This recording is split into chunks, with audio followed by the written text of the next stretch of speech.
This video may look like a group of friends just going out to get takeout.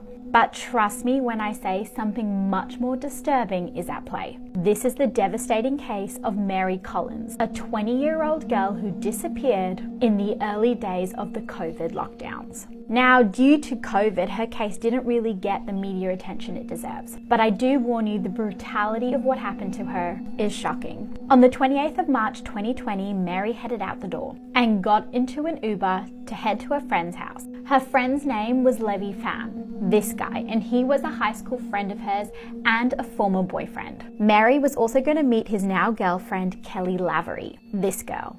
Now, Mary was special needs and she actually had a syndrome that impaired her ability to move around, but she was lonely. And so when Lavi and Kelly asked her to go hang out with them, she thought they were just being friendly. Now, it's important to note that when she got there was another guy present. This guy, James Solano. Now, all of them sort of went out to go get sushi, and that was the video you saw posted by Levi. You can see them walking into his apartment. You can see them all walking into the apartment, but sadly, Mary would never walk out. Now, Mary's family knew she'd gone out to meet some friends. They were immediately concerned when they did not hear from her. They sent her multiple messages and called her a few times. And because of her special needs, they were concerned. Now, Mary actually lived with her grandmother, Mia Alderman. And when Mary didn't come home, Mia went straight to Levi's apartment and banged on his door. Now, the couple, Kelly and Levi, they opened the door and told Mia that Mary had left after they had all eaten sushi. But that did not make sense to Mia. She knew that Mary would have needed help getting home. So Mia went straight to the police and filed a missing person report. Now, due to the circumstances around the case, the missing persons unit were quite slow to respond. But Mia knew that Mary was still in that apartment, and so she continued to turn up at Levi's door. At one stage, the couple even let her in to let her search the apartment, but they did not let her go into the back rooms. All they let her do was do a quick scan. But Mia was simply convinced. It got so bad that the missing person unit actually told Mia that she had to stop harassing Levi and Kelly, that they were doing their own investigation. After some time, the case finally gets the break it so desperately needed. Uploading part 2 now. So this murdered Texas couple's missing baby has finally been found after 42 years. And the story is crazy. Let's take a look. So in 1981, Dean Klaus, his wife Tina Lynn, and their baby Holly disappeared without a trace in East Texas. The only clue was from an anonymous caller who said that he had found Dean's car in California. And he claimed that 3 women in white robes drove it from Texas to California.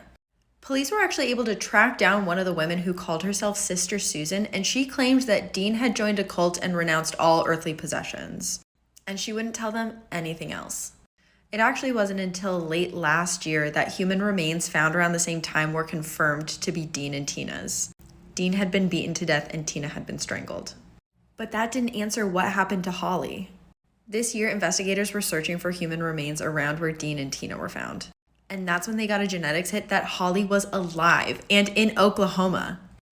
But get this, when they were talking to Holly, they found out that she had been left on the steps of a church in Arizona by none other than 3 women in white robes.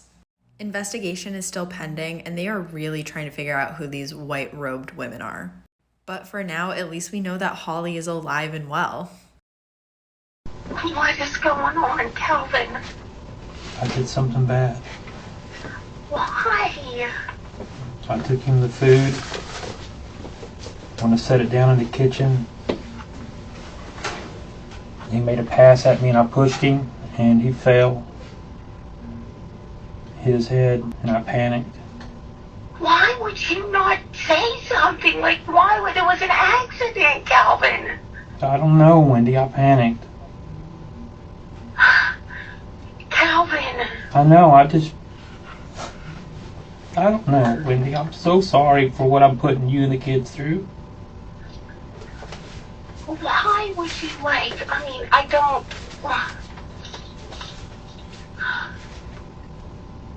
I'm so sorry. Can I tell her? Anything you want to tell her? He's plays on the other fence. He's a cross-dresser. But, so what are you being charged with right now? I don't know, Wendy. Probably, I don't know.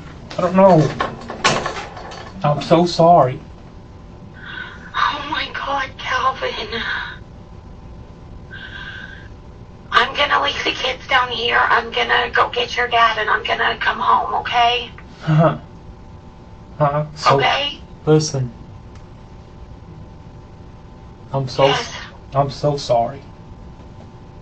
I don't understand this. This is crazy, baby. You made such a bad decision. Like, you've done some stupid shit, but this is, like, beyond stupid.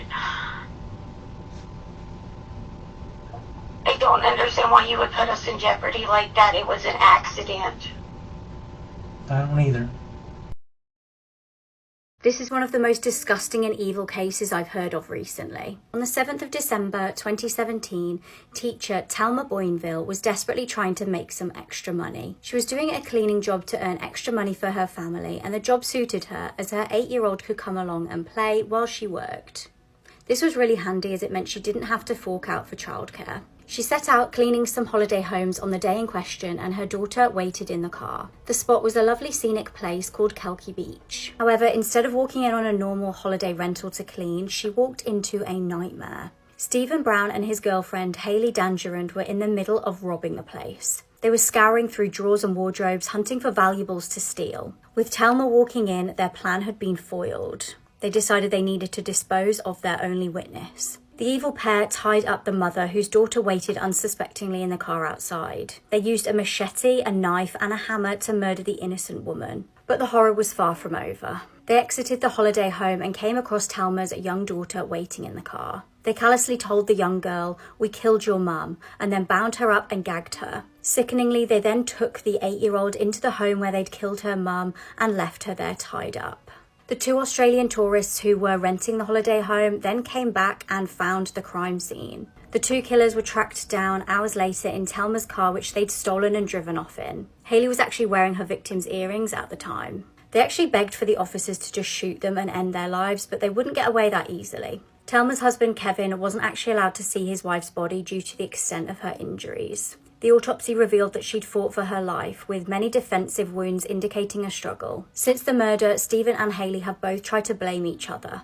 Stephen was found guilty of second-degree murder and apparently showed no emotion as the verdict was read out. Hayley is currently awaiting trial.